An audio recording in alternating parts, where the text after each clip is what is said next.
दूसरा तीमुथियुस उसका 2 अध्याय और उसका 15 पद।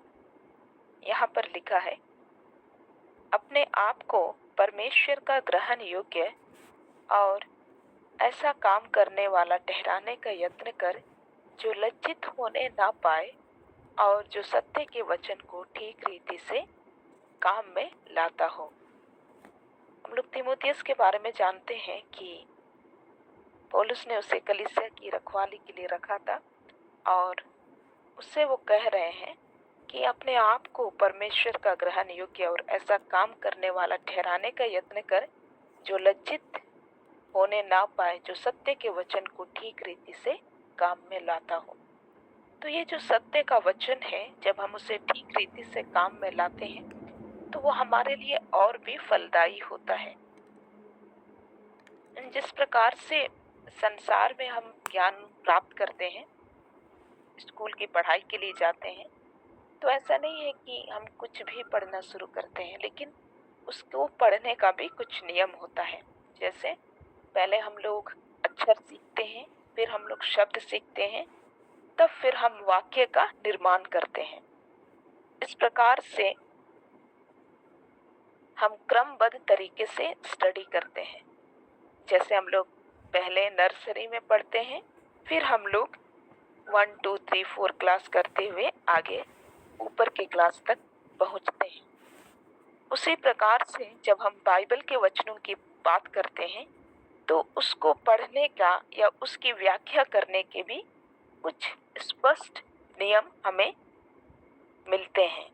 तो आज उन्हीं स्पष्ट नियमों का बात करेंगे और इसे हम इस प्रकार कह सकते हैं कि बाइबल अथवा वचन की व्याख्या करने के नियम, या फिर इसे हम बाइबल पढ़ने के नियम के रूप में भी ले सकते हैं, यदि हम अपने स्व अध्ययन में इसका लाभ प्राप्त करते हैं। तो हम बाइबल की व्याख्या करें या वचन को बताएं, या फिर अपने व्यक्तिगत जीवन में वचन को पढ़ें, दोनों ही स्थिति में ये जो नियम है वे लागू होते हैं और हमें इसे ध्यान में रखते हुए वचन की व्याख्या करना चाहिए। यदि ऐसा हम करते हैं तो वास्तव में हम सत्य के वचन को सही रीति से काम में लाएंगे।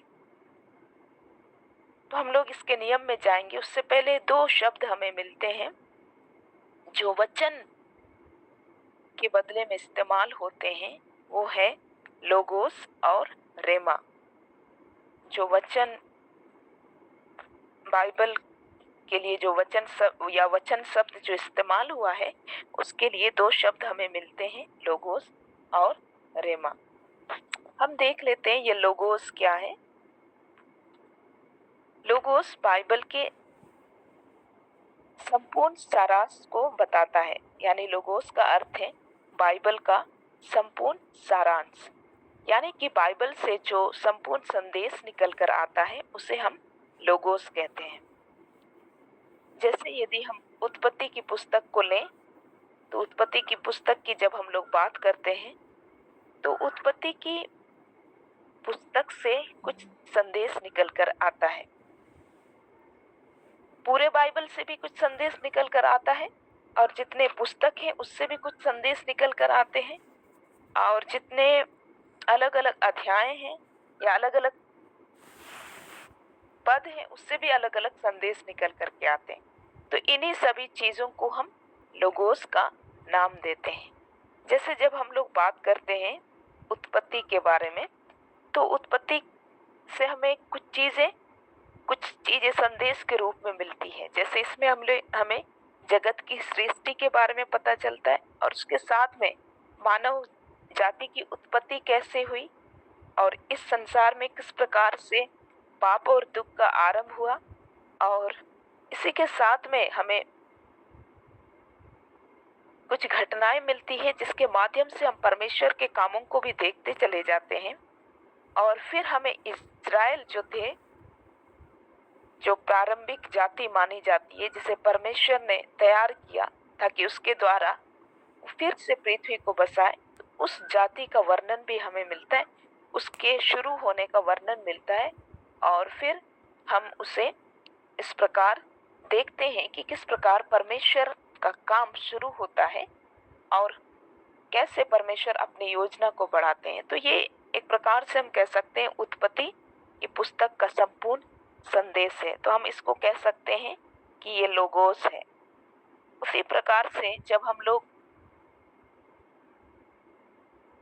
किसी एक पद में भी जाते हैं तो वहां से भी हमें कुछ संदेश निकल कर आता है। जैसे हम लोग पिछले समय कई सारे पुस्तकों को पढ़ रहे थे, उसमें से हम लोग मरकुस रचित सुसमाचार से पढ़ रहे थे कि किस प्रकार से एक स्त्री जो है जिसे लहू बहने का रोग था वो चंगी हो जाती है। तो वहां से भी हमें एक मैसेज मिलता है कि यीशु मसीह रोगियों को चंगा करने वाला परमेश्वर है। तो इस प्रकार के जो संदेश है उसे लोगोस नाम दिया गया है, या इस प्रकार के संदेश के लिए लोगोस शब्द का इस्तेमाल होता है।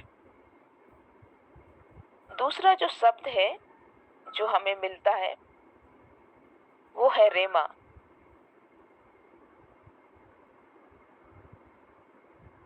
ये भी वचन के लिए ही इस्तेमाल होता है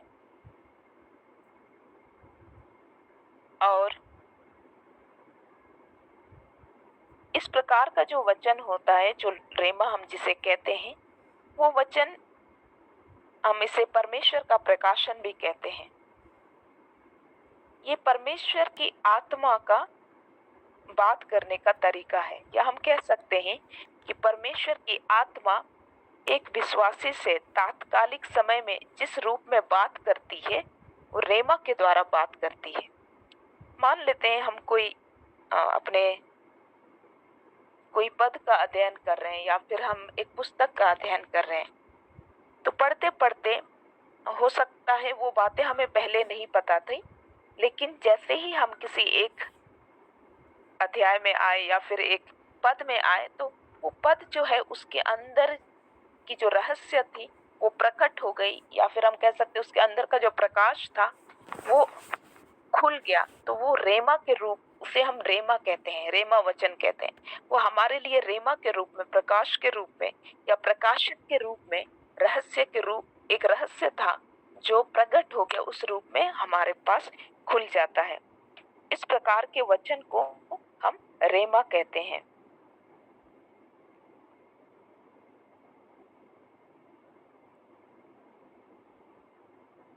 ये दोनों जो शब्द हम यदि देखेंगे रेमा और लोगोस, जैसे ये अगर हम लोग रेमा की बात कर लेते, रेमा की बात करें तो इसमें दोनों जो शब्द हैं उसमें अंतर ये है कि रेमा जो शब्द है वो हमारे जीवन में इस रूप में प्रकट होता है कि मानो वो हमारे लिए सॉल्यूशन के रूप में आता है। मान लेते हैं कि कई समय से हम उस रूप में वचन को समझ नहीं पा रहे थे, लेकिन परमेश्वर का आत्मा इसमें हमारी सहायता करता है और वो वचन का प्रकाश हमारे हृदय में खुल जाता है और हम जान जाते हैं कि यहाँ पर क्या लिखा है। जैसे हम लोग जो सोप शेयर करते हैं उसमें भी उसी प्रकार का होता होगा कि हम लोग चीजों को पहले उस रूप में नहीं देख रहे थे, जैसे मानो कि पर्दा लगा हुआ था, लेकिन जैसे ही रेमा वर्ड खुलता है, रेमा का प्रकाश होता है, तो मानो कि पर्दा हट गया और जो चीजें हम स्पष्ट नहीं देख पा रहे थे उसे हम देख पाते हैं। तो ये किसी भी रूप में होता है। कई बार जब हम ऑडियो या वीडियो के द्वारा वचन को सुन रहे हैं तो कोई एक वचन आपसे बात करेगा, आपकी परिस्थितियों से बात कर सकता है। तो ये पवित्र आत्मा एक विश्वासी से तात्कालिक रूप में किस प्रकार बात करता है उस प्रकार का वचन है। और कई बार हम किसी मीटिंग में हो सकते हैं, और किसी एक वचन पर हमारा ध्यान चला जाएगा, कोई एक वचन को हम पकड़ लेंगे, हम उसे रिसीव कर लेंगे, उसका प्रकाशन हमारे अंदर खुल जाता है और फिर हम अपने जीवन में आश्चर्य कर्म को देख पाते हैं। तो ये रेमा और लोगोस का अर्थ है।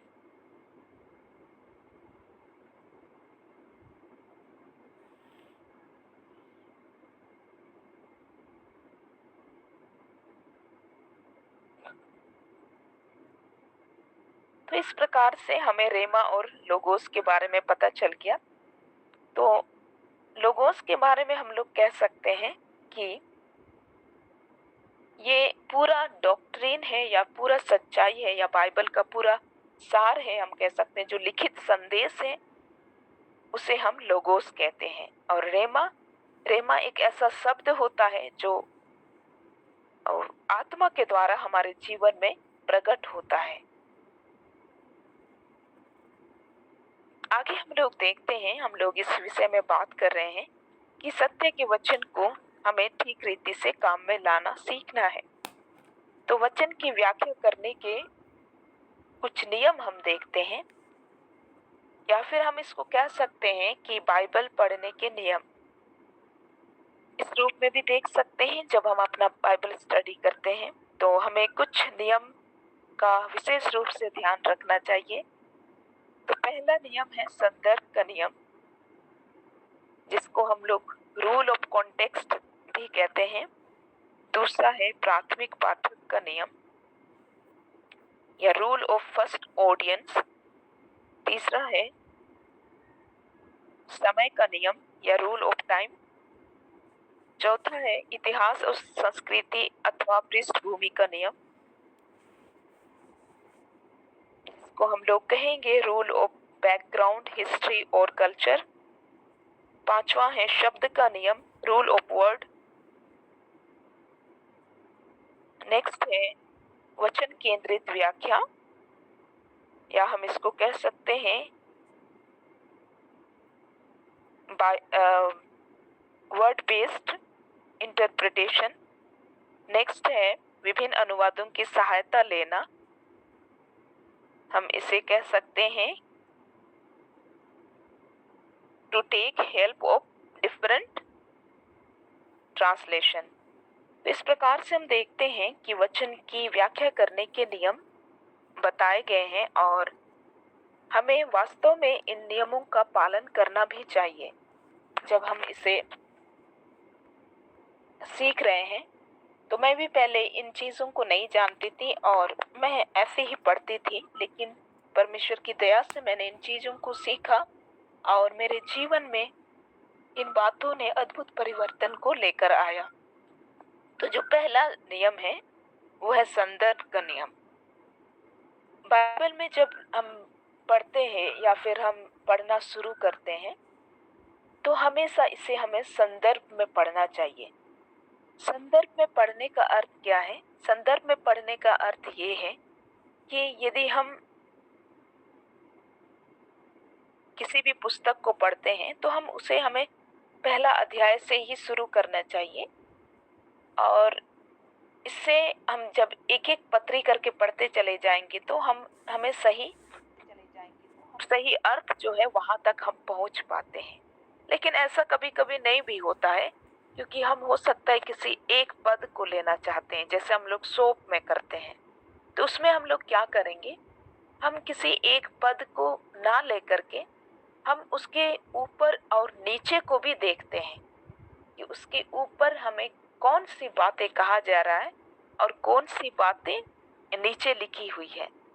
तो इस प्रकार से जब हम पढ़ते हैं तो हम वास्तव में उस संदर्भ को समझ पाते हैं जिस संदर्भ के लिए बातें कही जा रही है। जब हम ऐसा नहीं करते हैं तो क्या होता है कि हम अलग अर्थ तक पहुंचते हैं या फिर हम उस वचन के सही अर्थ को नहीं पकड़ पाएंगे। तो हम लोग कुछ उदाहरण देख लेते हैं जहां पर हमें ये देखने मिलेगा कि किस प्रकार से यदि हम संदर्भ के नियम को लागू ना करें तो हम मुसीबत में पड़ सकते हैं। तो संदर्भ का नियम हमें क्या बताता है?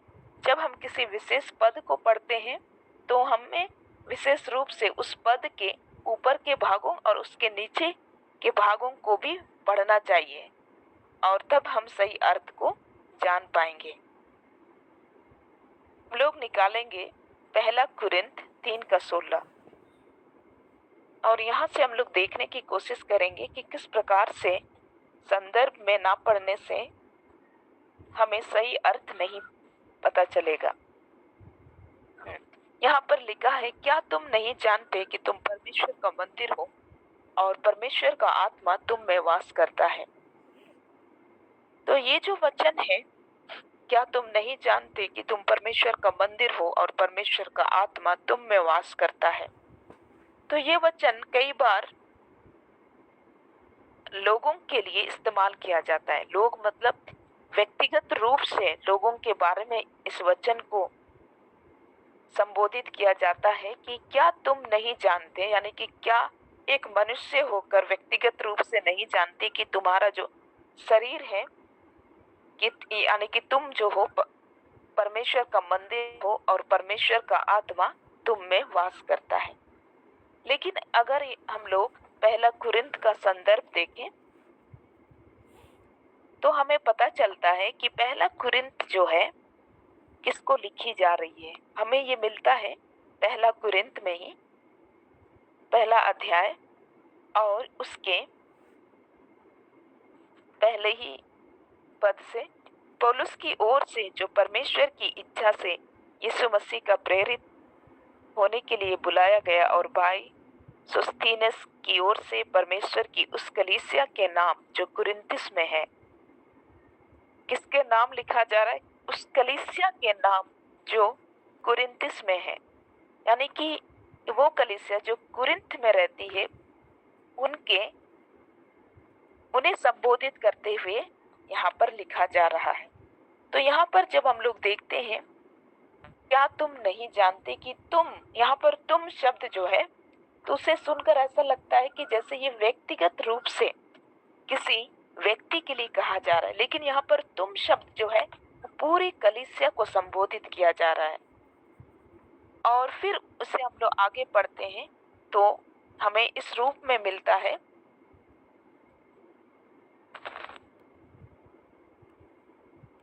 हम लोग देख रहे हैं पहला कुरिन्थ 3:16, क्या तुम नहीं जानते कि तुम परमेश्वर का मंदिर हो और परमेश्वर का आत्मा तुम में वास करता है। यदि कोई परमेश्वर के मंदिर को नष्ट करेगा तो परमेश्वर उसे नष्ट करेगा, क्योंकि परमेश्वर का मंदिर पवित्र है और वह तुम हो। ठीक है, तो यहाँ पर तुम शब्द के इस्तेमाल से ऐसा लगता है जैसे कि किसी व्यक्ति के लिए कहा जा रहा है और फिर इसे किसी व्यक्ति को बताते हुए कहा जाता है कि तुम जो हो परमेश्वर का मंदिर हो और यदि तुम अपने मंदिर को नष्ट करोगे तो परमेश्वर तुम्हें नष्ट करेगा, क्योंकि परमेश्वर का मंदिर पवित्र हो और वह तुम हो। लेकिन जब हम लोग इसके संदर्भ को देख रहे हैं तो हमने ये देखा कि ये किस प्रकार से पूरी कलीसिया के लिए संबोधित की गई है, और तब हमें इसका सही अर्थ पता चलता है कि इसको हम लोग इस रूप में देखेंगे जो इसका सही संदर्भ है। क्या तुम नहीं जानते कि तुम, यानी कि कलीसिया, परमेश्वर का मंदिर हो और परमेश्वर का आत्मा कलीसिया में वास करता है। यदि कोई परमेश्वर के मंदिर को नष्ट करेगा तो परमेश्वर उसे नष्ट करेगा, क्योंकि परमेश्वर का मंदिर पवित्र है और वह कलीसिया है। तो इस प्रकार हम लोग इस बात को जानते हैं कि हम में से हर एक लोग व्यक्तिगत रूप से भी परमेश्वर का मंदिर है। ठीक है, ये हमें मिलता है, दूसरे जगह पर हमें मिलता है। लेकिन यहाँ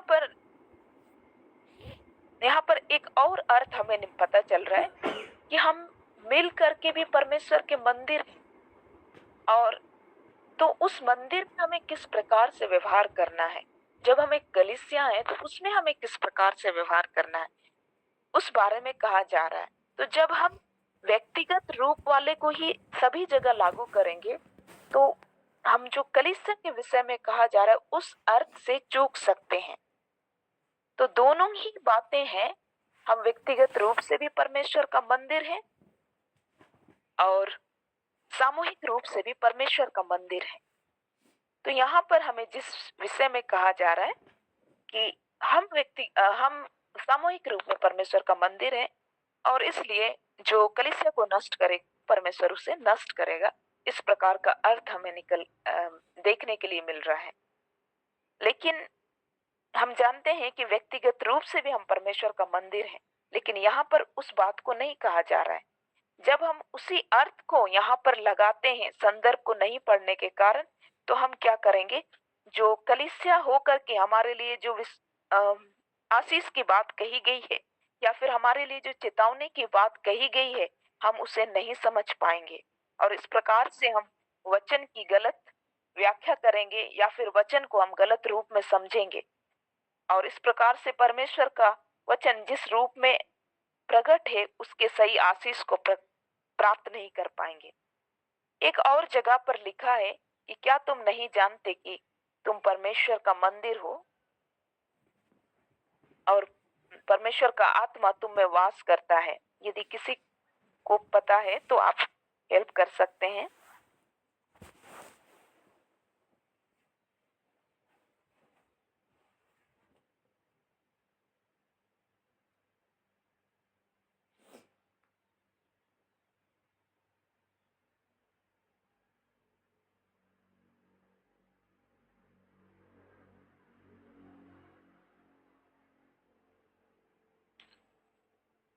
पहला कुरिन्थी 6 का 19। क्या तुम नहीं जानते तुम्हारी देह पवित्र आत्मा? धन्यवाद सिस्टर। हाँ, ये हमें पहला कुरिन्थ 6 का 19 में ही मिल जाता है। हाँ, यहाँ पर लिखा है, क्या तुम नहीं जानते कि तुम्हारी देह पवित्र आत्मा का मंदिर है जो तुम में बसा हुआ है और तुम्हें परमेश्वर की ओर से मिला है और तुम अपने नहीं हो, क्योंकि दाम ले देकर मोल लिए गए हो, इसलिए अपनी देह के द्वारा परमेश्वर की महिमा करो। तो यहाँ पर भी कहा जा रहा है कि तुम परमेश्वर का मंदिर हो। क्या तुम नहीं जानते कि तुम्हारी देह पवित्र आत्मा का मंदिर है? और इसके ऊपर में हम लोग यदि थोड़ा सा ऊपर से ही पढ़ें तो हमें इसके विषय में मिल जाएगा और यहाँ का हेडिंग भी है देह परमेश्वर की महिमा के लिए। और 18 से ही देखें हम लोग तो यहाँ लिखा है, व्यभिचार से बचे रहो, जितने अन्य पाप मनुष्य करता है वे देह के बाहर है, परंतु व्यभिचार करने वाला अपनी ही देह के विरुद्ध पाप करता है। फिर हमें मिलता है इसके नीचे, क्योंकि दाम देकर मोल लिए गए हो इसलिए अपनी देह के द्वारा परमेश्वर की महिमा करो।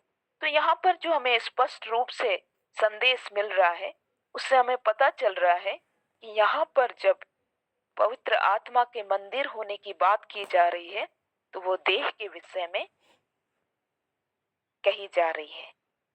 ठीक है, तो इस प्रकार से संदर्भ का जो नियम है वो काम करता है और मैं विश्वास कर रही हूँ कि ये इसे आप लोग समझे होंगे। और उसी प्रकार से कई सारे वचन हैं जो यदि हम लोग संदर्भ में ना देखें तो हम वास्तव में कठिनाई में पड़ेंगे।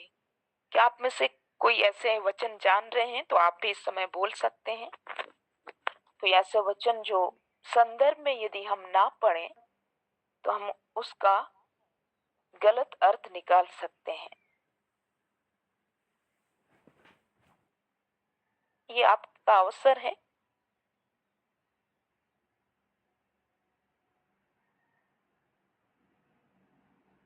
कोई भी बोल सकते हैं, उससे मुझे पता चलेगा कि आप इन चीजों को सीख पा रहे हैं।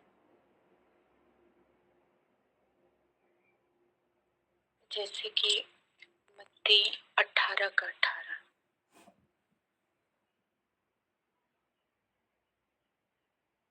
हाँ सिस्टर, मत्ती 18 का 18 वो कैसे अलग अर्थ निकल सकता है, बताइए।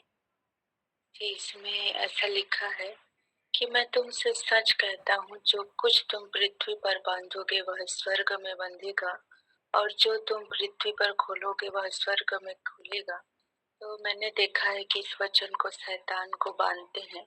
तो यहाँ पर इसके संदर्भ को यदि हम पढ़ते हैं तो अधिकार के विषय में कहा जाता है।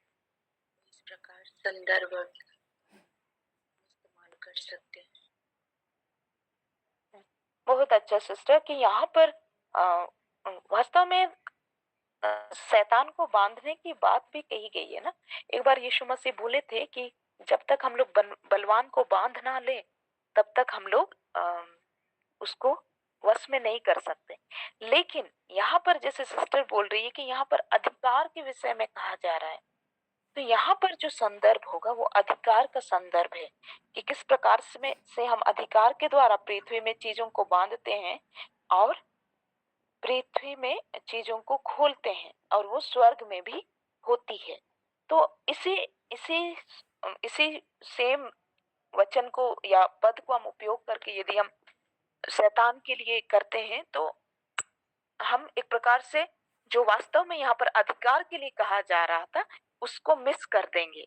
हाँ, मैं ये नहीं इनकार कर रही हूँ कि शैतान को बांधने के विषय में भी जरूर लिखा है, लेकिन यहाँ पर जो लिखा है वो अधिकार के विषय में लिखा है। तो हमें इस अर्थ को भी पता चल जाता है, और जहां पर शैतान को बांधने के विषय में लिखा है वहां से हम उस अर्थ को भी ले लेंगे। तो इस प्रकार हम दोनों ही अर्थ का सही उपयोग कर पाएंगे। धन्यवाद सिस्टर, बहुत ही अच्छा। और भी कोई बोल सकते हैं? जैसे हम लोग देखेंगे यदि भजन संहिता 14 का 1,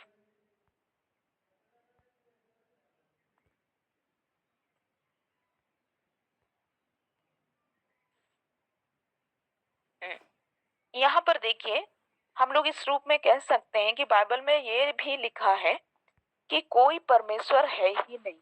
ऐसा कह सकते हैं एक शब्द या कुछ शब्दों को निकाल करके, एक वाक्य को निकाल करके, कि कोई परमेश्वर है ही नहीं। लेकिन हम लोग को क्या करना है, हम लोग अभी क्या पढ़ देख रहे हैं कि हमें संदर्भ में देखना है। तो हम लोग देखेंगे कि उससे पहले क्या लिखा है। मूर्ख ने अपने मन में कहा है कोई परमेश्वर है ही नहीं। तो इस प्रकार से ऐसा नहीं है कि हम कहीं से भी कोई भी पद निकाल करके उसकी व्याख्या करते हैं या कोई भी शब्द निकाल कर उसकी व्याख्या करते हैं, लेकिन हम लोग देखते हैं कि उसके ऊपर और उसके नीचे कौन सी बातें लिखी है। तो ऐसा नहीं है कि कोई परमेश्वर है ही नहीं, बाइबल में ऐसा लिखा है, इसका अर्थ ये नहीं है कि कोई परमेश्वर नहीं है। लेकिन ये मूर्ख अपने मन में क्या कह रहा है कि कोई परमेश्वर है ही नहीं, वो अपने मूर्खता से ऐसा ऐसा बात बोल रहा है। तो हम इस अर्थ को देख पाते हैं। तो इस रूप में यदि हम लोग संदर्भ के नियम का प्रयोग करेंगे तो हम वास्तविक अर्थ को समझ पाएंगे और परमेश्वर के वचन से हम आशीष प्राप्त करेंगे। इसे संदर्भ के नियम को जब हम ध्यान में रखते हैं तो हमें इस बात को भी जानना है कि ये जो संपूर्ण बाइबल लिखा गया है,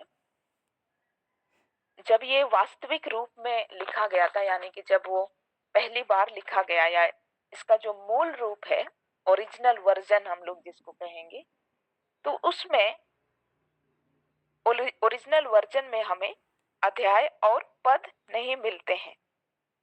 अध्याय और पद हमें कब मिले? अध्याय और पद हमें 15वीं शताब्दी में अध्ययन की सुविधा की दृष्टि से जोड़े गए और उसके बाद हमें ये मिलते हैं।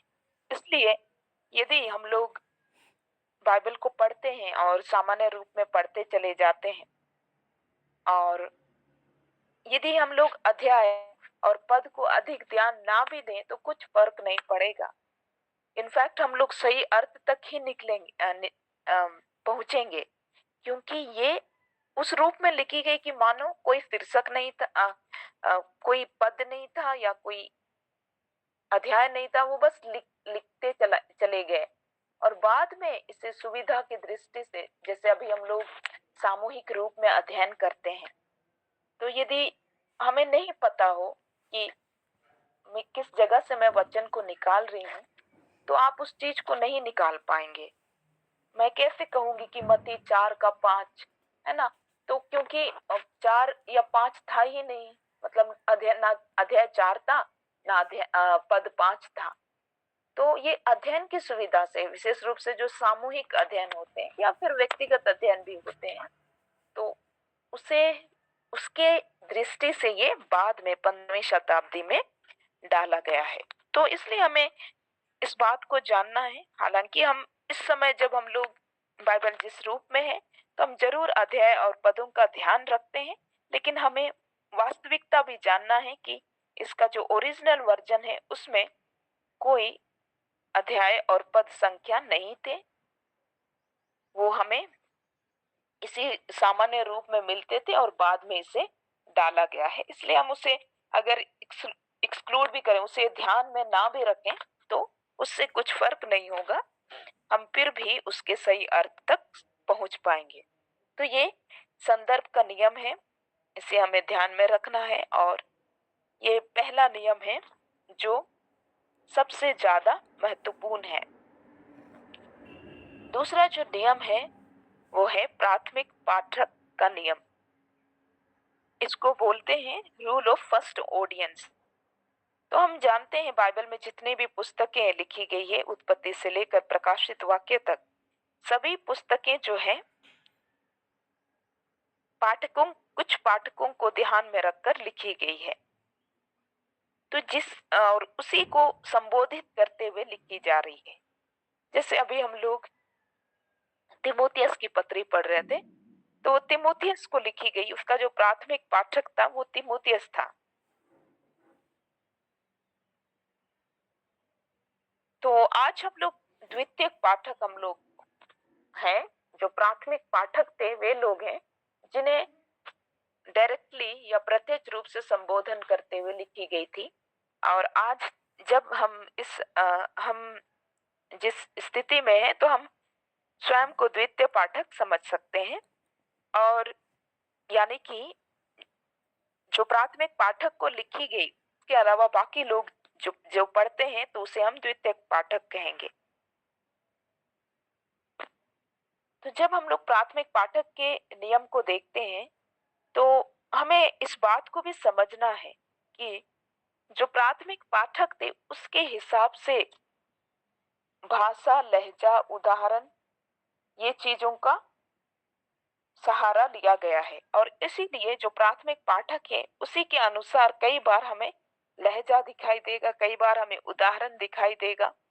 और इस प्रकार से हम लोग कुछ एग्जाम्पल भी देख लेते हैं जहां पर हम देख पाते हैं कि किस प्रकार से प्राथमिक पाठक का जो नियम है वो पुस्तक को प्रभावित करता है, उसके लहजे को या भाषा को या उदाहरण को प्रभावित करता है।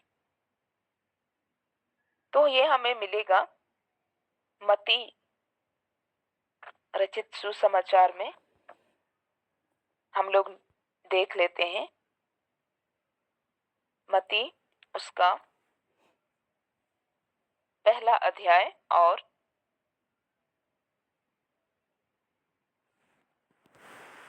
मत्ती उसका पहला अध्याय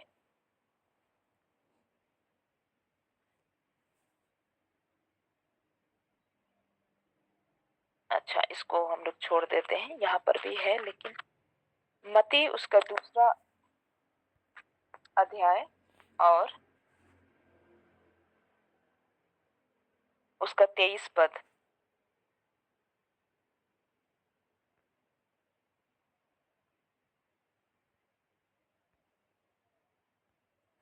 यहाँ पर लिखा है, और नासरत नगर में जा बसा, ताकि वह वचन पूरा हो जो भविष्य वक्ताओं के द्वारा कहा गया था, वह नासरी कहलाएगा। तो हम लोग यहाँ पर देख पाते हैं कि क्योंकि ये जो मत्ती की पुस्तक है, मत्ती रचित सुसमाचार है, हम जानते हैं कि इसके जो प्राथमिक पाठक थे ये यहूदी लोग थे। और इसलिए क्योंकि इसको जो लिखने वाला है मत्ती, वो इस बात को जानता है कि यहूदी कुछ चीजों को जानते हैं, वो व्यवस्था को जानते हैं, और व्यवस्था में कुछ बातें लिखी गई थी, और वही चीज हमें यहाँ पर देखने के लिए मिल रहा है। और नासरत नामक नगर में जा बसा, ताकि वह वचन पूरा हो जो भविष्यद्वक्ताओं के द्वारा कहा गया था, वह नासरी कहलाएगा। तो इस बात को मेंशन कर रहा है कि ताकि वह वचन पूरा हो जो व्यवस्था में लिखा गया था। तो इस प्रकार से ताकि यहूदी जो है वो इसे समझ सके कि ये जो मसीह आया है वो कोई नया मसीह नहीं है, लेकिन वही मसीह है जिसके विषय में पुरानी व्यवस्था कहती थी कि वो आएगा, उसी मसीह के विषय में बात हो रही है। तब भविष्यवक्ता का ये वचन पूरा हुआ, और ये हमें सिर्फ यहाँ नहीं मिलेगा, ये हमें कई जगह पर मिलता है। उसी के नीचे हम लोग देखें 3 अध्याय और उसके 3 पद से, या वही है जिसकी चर्चा यशायाह भविष्यद्वक्ता के द्वारा की गई। जंगल में एक पुकारने वाले का शब्द हो रहा है कि प्रभु का मार्ग तैयार करो, उसकी सड़कें सीधी करो। ठीक है, ये हमें मिलता है। और फिर आगे हम लोग देखेंगे 4:14 में, यहाँ हमें मिलता है मत्ती 4:14 में, ताकि जो यशायाह भविष्यद्वक्ता के द्वारा कहा गया था वह पूरा हो। फिर हमें 15 से कुछ बातें मिलती है। तो इस प्रकार से हम लोग देखते हैं कि मत्ती बार बार इस चीज को मेंशन करते हैं कि इस भविष्यवक्ता के द्वारा ये कहा गया था और देखो इस प्रकार से ये पूरा हुआ, या फिर कोई चीज पूरी होने के बाद देखो ये पूरा हुआ क्योंकि ऐसा कहा गया था। इस प्रकार से कहा जा रहा है। तो क्योंकि यहूदी जो हैं वे प्राथमिक पाठक हैं और उन्हें संबोधित किया जा रहा था मुख्य रूप से, और वे व्यवस्था को समझते थे, इसलिए उसी उन्हीं के लहजे में बात की जा रही है। तो प्राथमिक पाठक के नियम को जब हम जानते हैं तो वहां जो भाषा या फिर उदाहरण प्रयोग किया गया था उसे हम समझते हैं। जैसे हम लोग पिछले समय लज्जा की बातों के विषय में बातें कर रहे थे, और हमने काफी समय भी लिया कि ये लज्जा की बातों में क्या आ सकती है, क्या नहीं आ सकती है, और हम लोग सही कंक्लूजन तक नहीं निकल पा रहे थे। और बाद में सिस्टर सुनीता ने हमें बताया कि किस प्रकार से उस समय क्या चीजें चल रही थी, और तब उस समय क्या संदर्भ चल रहा था या फिर क्या चीजें थी वहां पर, उसके हिसाब से जब हम लोग देखे, क्योंकि हमने देखा कि हाँ, अभी की संदर्भ की बात करें नए नियम की, तो जरूर तलाक लेने के लिए कुछ विशेष स्थितियां बताई गई है। लेकिन उस समय क्या होता था, उस समय लोग ऐसे ही तलाक ले लेते थे। तो उस बात को हमने समझा। तो इस प्रकार से हमें उन चीजों को भी ध्यान में रखना है जहां पर हम पढ़ रहे हैं। तो उस समय जब मूसा के द्वारा व्यवस्था दी जा रही थी इजरायलियों को, तो उनके हिसाब से बातें की जा रही है, जो वहां पर चीजें प्रचलित थी उसके हिसाब से बात की जा रही थी कि वे जो कर रहे थे उसके हिसाब से उनसे बात की जा रही कि ऐसी स्थिति में तुम्हें त्याग पत्र देना चाहिए।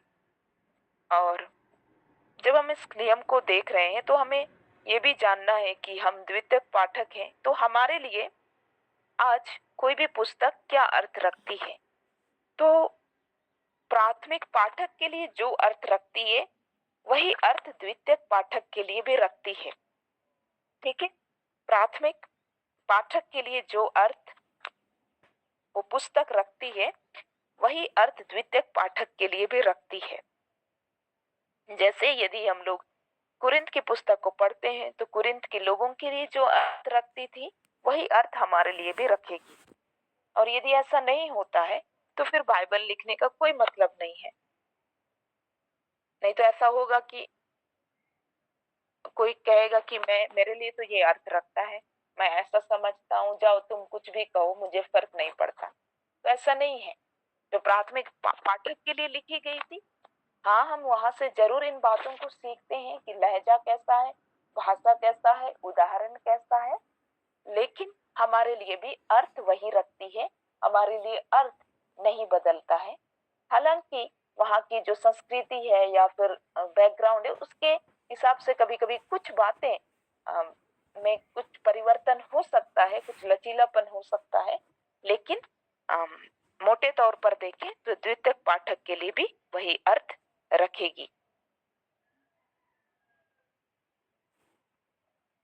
और यदि अभी हम लोग देख रहे थे, हम लोग मत्ती के सुसमाचार से देख रहे थे, वही सेम चीजों को यदि हम लोग मरकुस में देखेंगे तो हमें उस रूप में नहीं मिलता है कि तब भविष्यवक्ता का ये वचन पूरा हुआ और तब जो ऐसा ऐसा कहा गया तब पूरा हुआ। ऐसा नहीं मिलता है, क्योंकि हम जानते हैं कि जो मरकुस का संबोधन था उसके जो फर्स्ट ऑडियंस थे वो अन्य जाति थे, और इसलिए उसे याद दिलाने की जरूरत नहीं है कि देखो ऐसा व्यवस्था में लिखा था और ऐसा ऐसा पूरा हो रहा है। ये अन्य जातियों को विशेष रूप से संबोधित किया गया है, और उसी अन्य जातियों के संबोधन का जो लहजा है वो हमें वहां पर दिखाई देता है। तो जब हम इन नियमों को जानते हैं तो हम सही अर्थ को और वचन की गहराई को समझ पाते हैं। इस प्रकार से हम लोग कई चीजों को देख रहे हैं। मेरे ख्याल से ये जो दूसरा नियम है ये आप सभी समझ रहे हैं। आपको इसमें कोई क्वेश्चन है क्या, किसी को भी, या फिर कुछ भी कोई बोलना चाह रहे हैं तो इस समय बोल सकते हैं।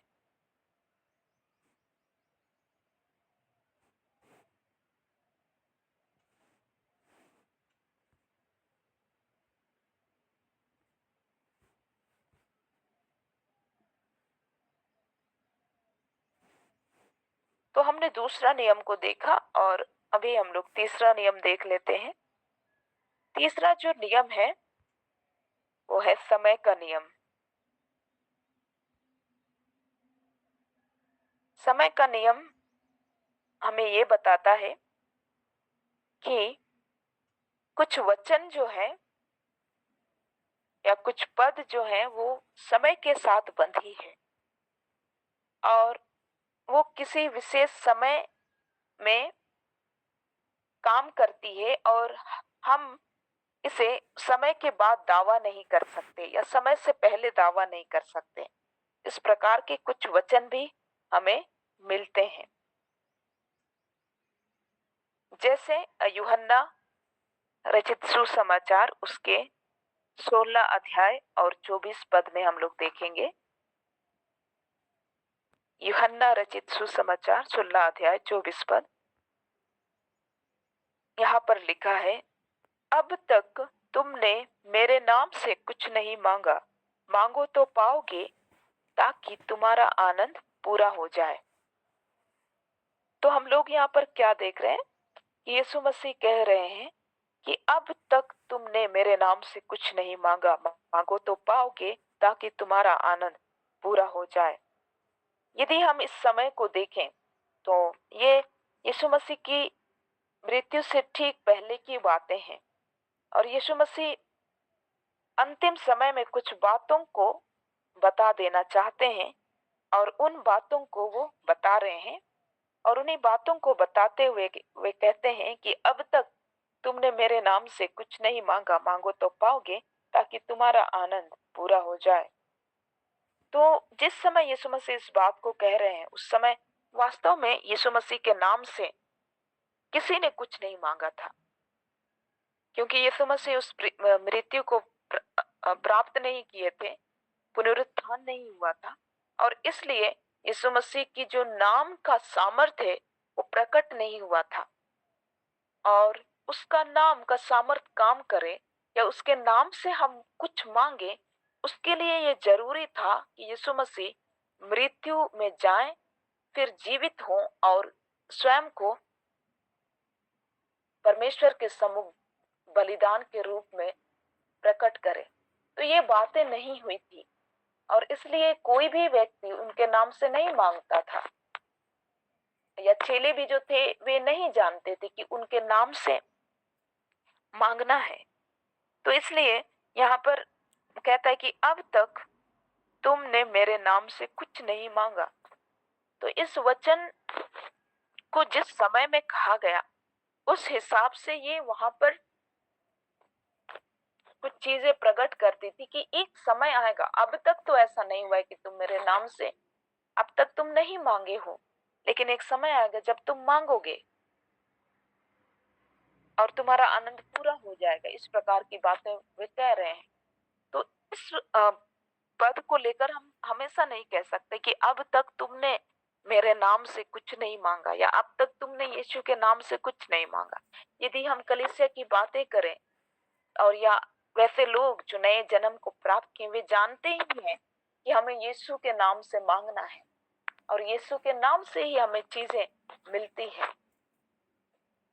तो इस वचन को हम लोग बार बार नहीं कह सकते, क्योंकि एक समय जरूर होगा कि हमने उसके नाम से नहीं मांगा है। हो सकता है हम नया जन्म प्राप्त नहीं किए हैं, तो हमने उसके नाम से कुछ नहीं मांगा है, ऐसा भी हो सकता है। लेकिन जब वो नया जन्म प्राप्त कर लिया, उसने यीशु मसीह के नाम से मांगना शुरू कर दिया, तो हम इस बात को बार बार नहीं कह सकते कि अब तक तुमने मेरे नाम से कुछ नहीं मांगा। तो हम इसे बार बार दावा करते हैं, तो हम उस प्रकार से नहीं समझ रहे हैं जिस प्रकार से ये कहा गया था। तो इस प्रकार समय का नियम काम करता है। अभी हम लोग यीशु के नाम से ही मांगते हैं, इस वचन को बार बार इस्तेमाल करने की जरूरत नहीं है।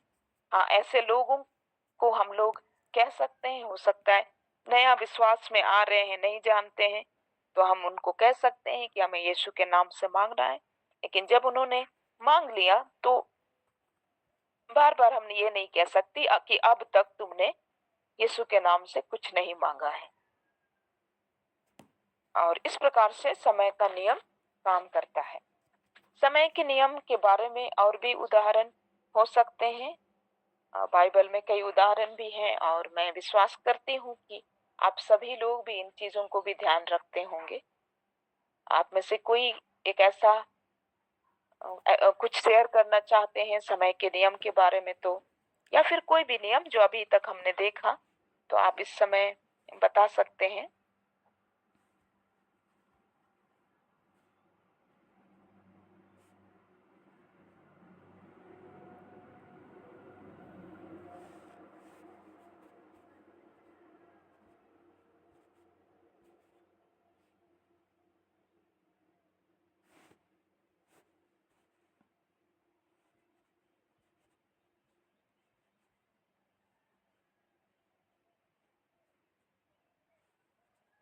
कोई भी बोल सकते हैं।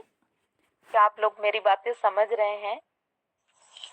जी सिस्टर जेम्सी की मैं दूसरा कुरिन्थियों 6 का 16 वचन देखना चाहते हैं, जो हम लोगों को मंदिर के बारे में बताया जा रहा था। इसमें लिखा है, और मूर्तों के साथ परमेश्वर के मंदिर का क्या संबंध, क्योंकि हम तो जीवते परमेश्वर का मंदिर है।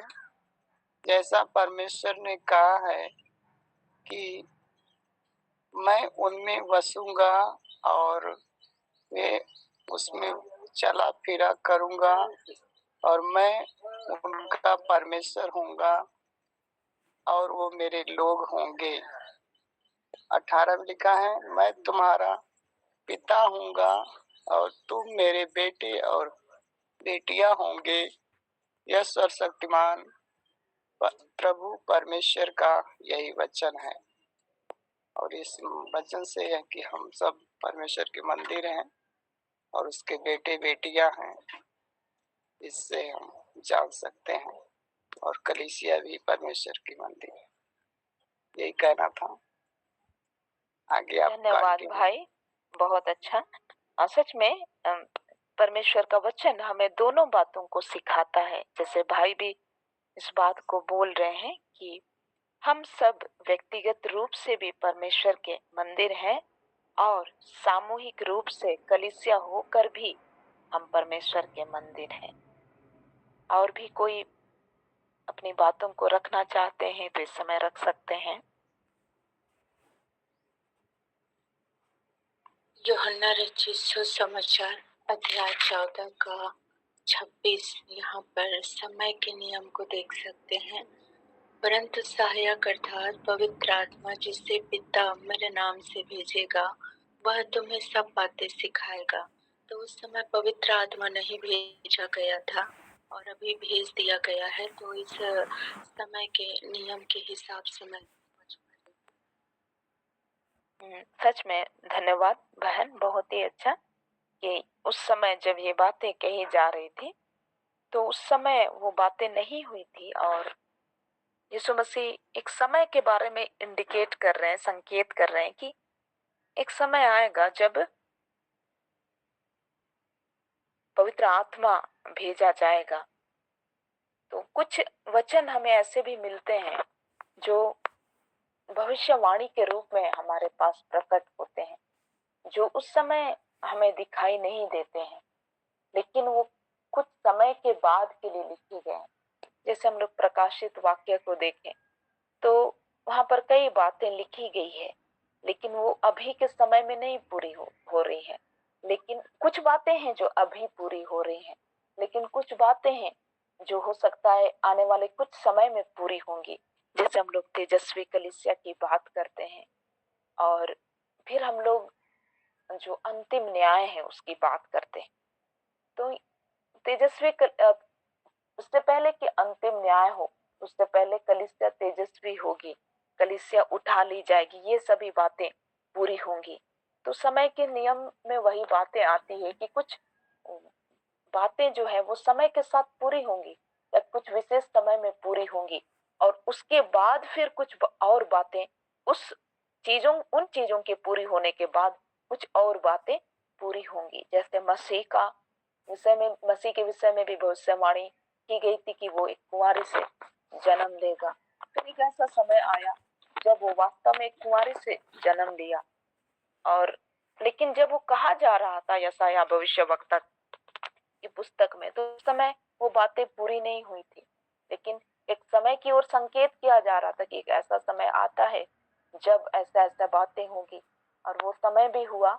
और फिर उसके बाद और भी कुछ बातें बाकी है जो दूसरे समय में पूरी होंगी। तो इस प्रकार से भी हमें वचन मिलता है, तो हमको इन बातों का भी ख्याल रखना है।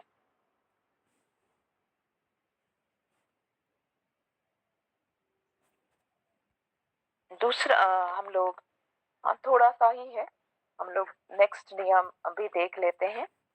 वो है हमारा इतिहास, संस्कृति और पृष्ठभूमि का नियम, rule of history, culture and background. जब भी हम बाइबल को पढ़ते हैं तो हमें इस बात का ध्यान रखना है कि बाइबल जो है विभिन्न समय में लिखी गई है, और अलग अलग संदर्भ में लिखी गई है, और अलग अलग संस्कृति के बीच में लिखी गई है। और इस प्रकार के जो संदर्भ, संस्कृति या पृष्ठभूमि हम कैसे निकाल सकते हैं, या कैसे हम इसके बारे में जानकारी प्राप्त कर सकते हैं। तो आज तो हमारे पास इंटरनेट एक माध्यम है, इसके द्वारा हम जानकारी प्राप्त कर सकते हैं। और फिर बाइबल टीका भी आते हैं जो हमें संस्कृति या फिर उसके जो इतिहास से वहां तक लेकर के जाते हैं। तो इससे संबंधित कई सारे पुस्तक और बाइबल टीका या फिर हम कह सकते हैं इंटरनेट से ऐसे स्रोत हमें मिल जाते हैं। लेकिन ये अवश्य है कि जब हम स्रोत का सहारा लेते हैं तो हम ये भी देख लें कि वो कितना एक्सेप्ट किया गया है, उसे कितना मान्यता प्राप्त है, कितना वह ऑथेंटिक है, मतलब कितना आधिकारिक तौर पर उसका लोग उपयोग कर रहे हैं, उसको भी हम जरूर ध्यान रखेंगे। और जैसे हम लोग लहू बहने वाली स्त्री के बारे में बात कर रहे थे, एक स्त्री जिसे लहू बहने का रोग था, और हम लोग निकाल उसको देख ही लेते हैं। हम लोग वैसे तो मरकुस रचित सुसमाचार का ही अध्ययन कर रहे हैं, लेकिन हम लोग बीच में और भी बातें जो हमें सीखना है उन बातों की ओर देखे हैं। कुछ ही दिन पहले मेरे ख्याल से भाई अनिल आप ही इन बातों को बता रहे थे ना, मैं यदि सही याद कर रही हूँ तो। जी सिस्टर। हाँ, तो बहुत ही अच्छे तरीके से हमारे बीच में बातों को रख रहे थे। मरकुस रचित सुसमाचार 5वां अध्याय और 21 से हमें मिलता है। यहाँ पर हमें 21 से लेकर के 43 तक याईर की मृत पुत्री और एक रोगी स्त्री का वर्णन मिलता है। और यदि हम लोग याद करते हैं कि जब हम लोग विशेष रूप से जो जिसे लहू बहने का रोग था उस स्त्री के बारे में देख रहे थे, तो हम कुछ बातों को उसके बैकग्राउंड में जाकर देखे थे कि किस प्रकार से वो जो स्त्री थी, हमने कहाँ पर जाकर देखा था। कई बार ये जो बैकग्राउंड और संस्कृति है वो हमें कहाँ से पता चलेगा, हमें फुटनोट से पता चलेगा। अन्य ट्रांसलेशन का मुझे नहीं पता है, लेकिन बीएसआई में हमेशा आपको फुटनोट दिखाई देगा। जैसे अभी हम लोग देख रहे हैं 5 अध्याय मरकुस रचित सुसमाचार अध्याय 5 उसका 21 और उसमें 25 में हम लोग देखेंगे एक स्त्री थी जिसको 12 वर्ष से लहू बहने का रोग था। तो बहने जहां पर लिखा है वहां पर स्टार लगा हुआ है, ठीक है, और स्टार लगा हुआ है यानी कि नीचे कुछ बातें कही गई है। तो नीचे हम लोग देखेंगे तो जितना फुटनोट है उसमें सबसे अंत में 25 लिखा हुआ है, वहां पर स्टार लगा हुआ है। तो वो हमें कहीं और लेकर के जाता है, ये हमें लेकर के जाता है लैव्य व्यवस्था की ओर। हाँ, लैव्य व्यवस्था में लेकर जाता है। हम लोग उसको देख लेते हैं। हम लोग पूरे तरीके से जो बातें हम कह रहे हैं उसे भी हम लोग उदाहरण के साथ समझते हुए चलेंगे ताकि ये चीजें हमें याद रह जाए। लैव्य व्यवस्था 15 उसका 25 से 30 को हम लोग देख लेते हैं।